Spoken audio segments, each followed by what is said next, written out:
Welcome my dear students. Tapoban study centre থেকে আমি সুকুমার পাল। দেখো, তোমরা যারা রাজ্য সরকারের যে গ্রুপ সি, গ্রুপ ডি এই পরীক্ষার জন্য প্রিপারেশান নিচ্ছ, এই পরীক্ষার প্রিপারেশান একটা অথেন্টিসিটিতে নিতে হবে। না হলে এই চাকরির পরীক্ষায় চান্স পাওয়া অনেকটা টাফ হয়ে যাবে। হ্যাঁ, এক্সামের প্যাটার্নটা, এক্সামের সিলেবাসটা, পড়ার টেকনিক, যারা পড়াবে তাদের টেকনিক সব মিলিয়ে যদি ক্যারিশমাটা ঠিক থাকে, তবেই কিন্তু এই চাকরির পরীক্ষায় পাওয়া সহজ হবে।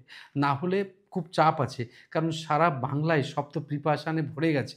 তো এখন কথা হচ্ছে, কেউ যদি কোনো কোচিংয়ে যায় বা না যাক, তাতে ম্যাটার করবে না। করবে হচ্ছে তুমি কতটা সিরিয়াস এই পরীক্ষার জন্য। আরও একটা কথা আছে, যারা অন্য চাকরির প্রিপারেশান নিচ্ছ, তাদের পক্ষে এই পরীক্ষায় পাস করাটা কিন্তু খুব একটা কঠিন নয়। তারাও কিভাবে প্রিপারেশান নেবে সেটাও বলব। আজকে যে বিষয়টা তোমাদের সঙ্গে আমি ডিসকাস করব প্রিয় স্টুডেন্টস, সেটা আমার অভিজ্ঞতা থেকে বলব। সেটা হচ্ছে যে এই যে গ্রুপ সি এবং গ্রুপ ডি পরীক্ষার জেনারেল নলেজের পার্ট এবং কারেন্ট অ্যাফেয়ার্স পার্ট প্রায় একই। আর এই পার্টটা সবথেকে ভয়ের ব্যাপার। আর আমি ম্যাথস বা রিজনিং নিয়ে পরে কথা বলব, কেননা ওই পার্ট তো ফিক্সড পার্ট, আর এটা হচ্ছে মুভেবল পার্ট। কেন মুভেবল পার্ট? তার কারণ হচ্ছে এটার পরিবর্তন হয়, আর ওগুলোর কিন্তু পরিবর্তন হয় না normally.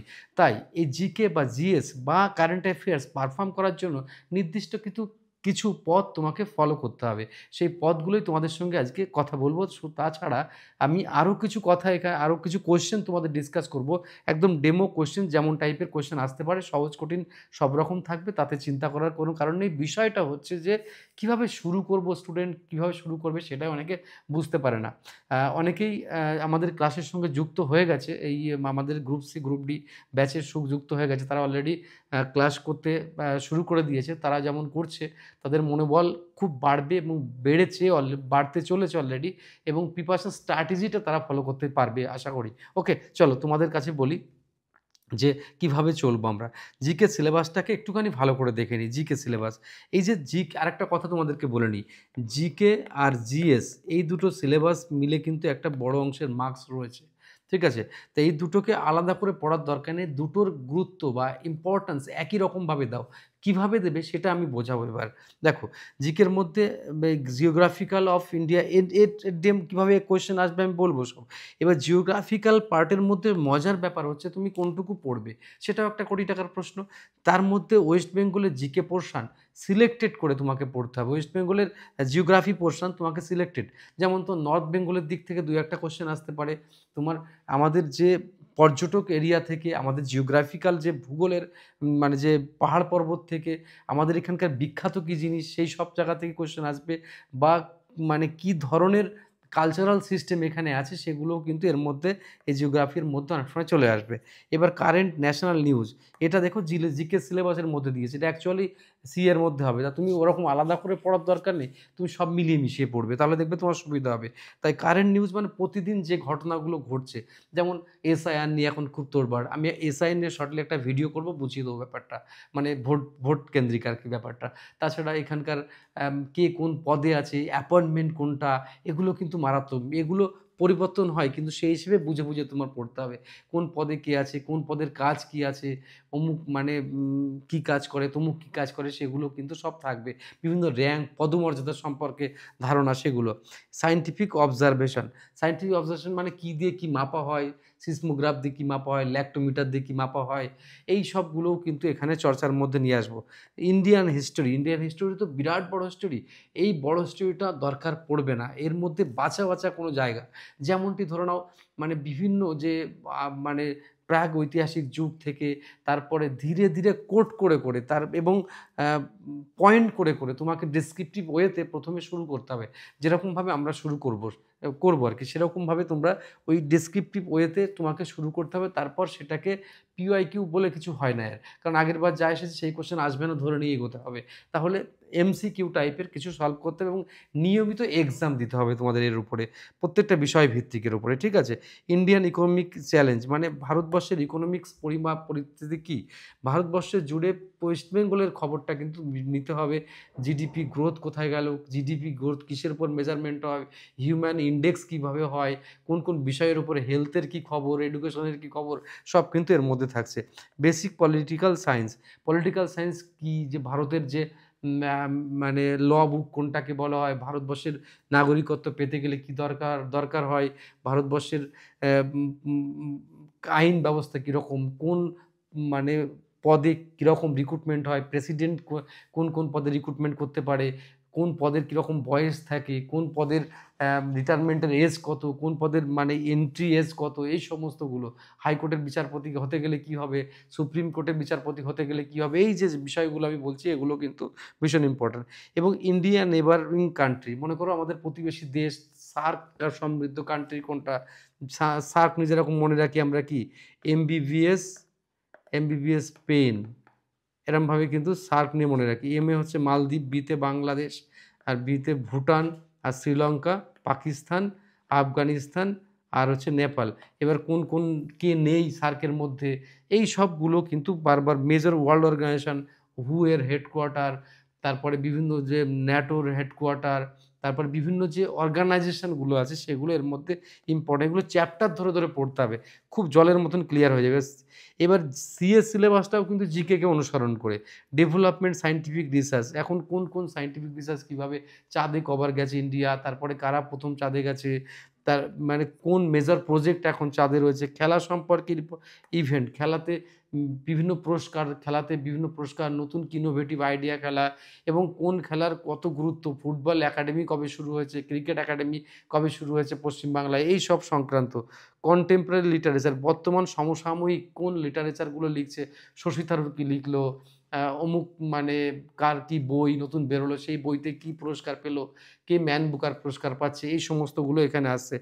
Current trend, economic current trend, মানে এই কোশ্চেনগুলো একটু কঠিন বা জটিল আকারে থাকে। কেন বলছি, কারণ এই কোশ্চেনগুলো মানে কিছুটা ব্যাংকিং টাইপের, কিন্তু এখানে তো ব্যাংকিং টাইপের আসবে না।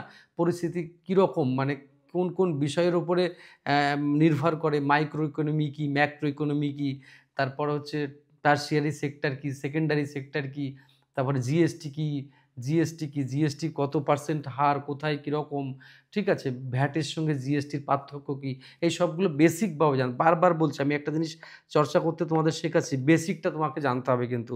ইন্ডিয়ান পলিটি এবং গভর্নেন্স, তারপর ইন্ডিয়ান কনস্টিটিউশন, যে কথাটা বললাম আমি, ওই যে বললাম সিএ আর প্লাস জিকে একই কিন্তু সিলেবাস।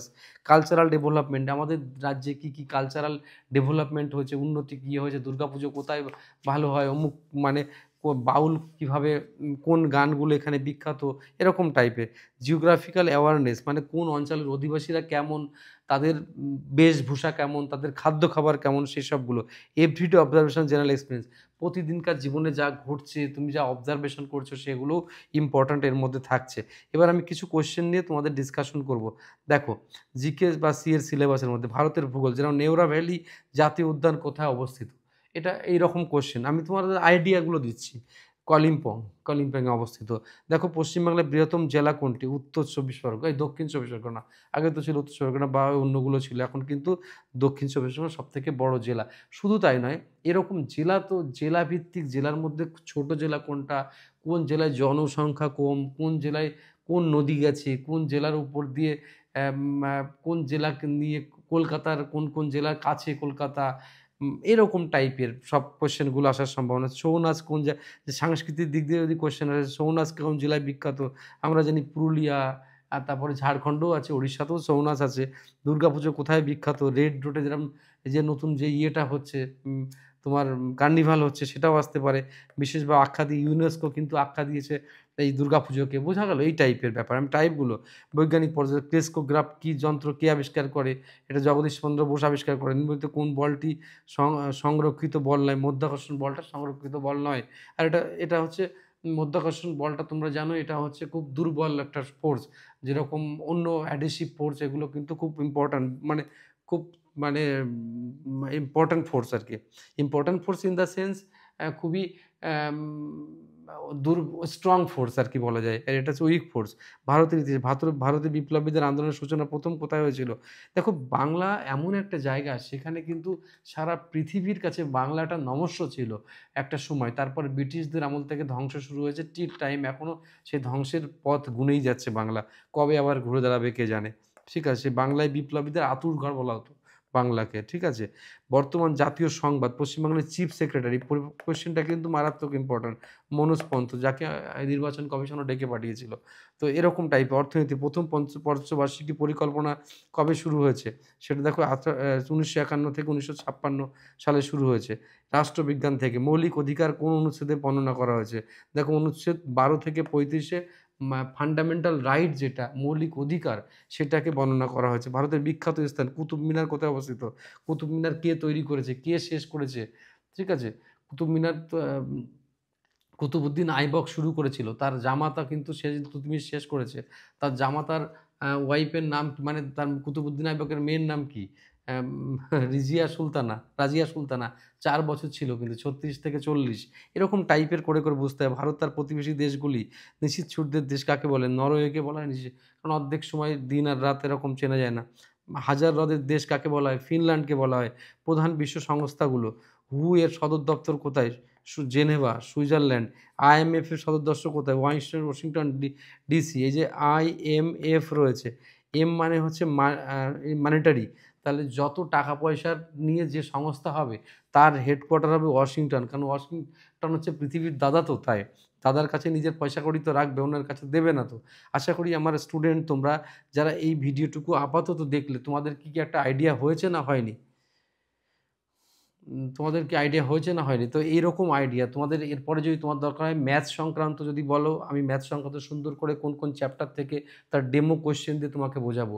তুমি যদি বলো রিজনিং তো নেই এখানে, সরি। তো এই সংক্রান্ত তো আমি তোমাদেরকে সুন্দর করে বুঝিয়ে দেবো। ঠিক আছে? তো আশা করি আমার প্রত্যেকটা স্টুডেন্ট তোমরা এই জিনিসগুলো বুঝতে পারলে, এবং আমাদের যে কোর্স চালু হয়েছে সেটা কিন্তু গ্রুপ সি, গ্রুপ ডি নিয়ে একসঙ্গেই চালু হয়েছে। আর এটা আমরা চেষ্টা করছি সামগ্রিক দিক দিয়ে বেস্ট পারফর্ম করানোর। আমাদের দিক থেকে কোনো কার্পণ্য থাকবে না। কারণ আমরা কারোর সঙ্গে চ্যালেঞ্জ করতে চাই না। সারা দেশ আমাদের থেকে ভালো হতে পারে, বেশি পারতে পারে, কিন্তু আমরা আমাদের এক্সট্রিম এন্ড দিয়ে করব লড়াই। এটা আমাদের চিরদিনের কাজ এটা। আজকে দীর্ঘ প্রায় ১৮ বছর ১৯ বছর ধরে আমরা যে কাজটি করছি এবং দক্ষতার সঙ্গে আমরা আগামী দিনেও করতে চাই, এবং তার রূপরেখা আমাদের কাছে সবসময় থাকে। তোমরা খুব ভালো থেকো। আর যদি তোমাদের যাদের দরকার তারা কিন্তু এই নাম্বারে কল করে ডিটেইলিংটা জানতে পারবে। ঠিক আছে? এই নাম্বারে কল করলে। ওকে? তো তোমরা খুব ভালো থেকো আর এগিয়ে চলো। তোমাদের যা দরকার কমেন্টস করো। আমি খুব ভালো করে তোমাদেরকে বুঝিয়ে সবকিছু এগোবো। কিছু ক্লাস তোমাদেরকে প্রোভাইড করব। সেগুলো তোমাদের ভালো লাগবে। কারণ এইটা দিয়ে তো আজকের আমি নতুন নয়। এটা বহুকাল ধরে আমি এই পথ ধরেই হাঁটছি। আমি শুধু একটা স্টুডেন্টকে দেখে আমার মাইন্ড সেটআপ হয় যে স্টুডেন্টের কতটা ক্যারিশমা আছে, কিভাবে তাকে সামনের দিকে নিয়ে যাওয়া যায়, এগুলো মানে চিন্তা করি আমরা সবসময়। আর যে কোর্সটা আমাদের চলছে সেটা এই বিষয়ে, সেটা হচ্ছে অনলাইন কোর্স। ওকে? তো তোমরা ভালো থেকো। Best of luck. এগিয়ে চলো। তোমাদের সাথে অবশ্যই রয়েছি। আর ভালো থেকো। অনেক ওয়েলকাম নিও আমার। ভালো থেকো।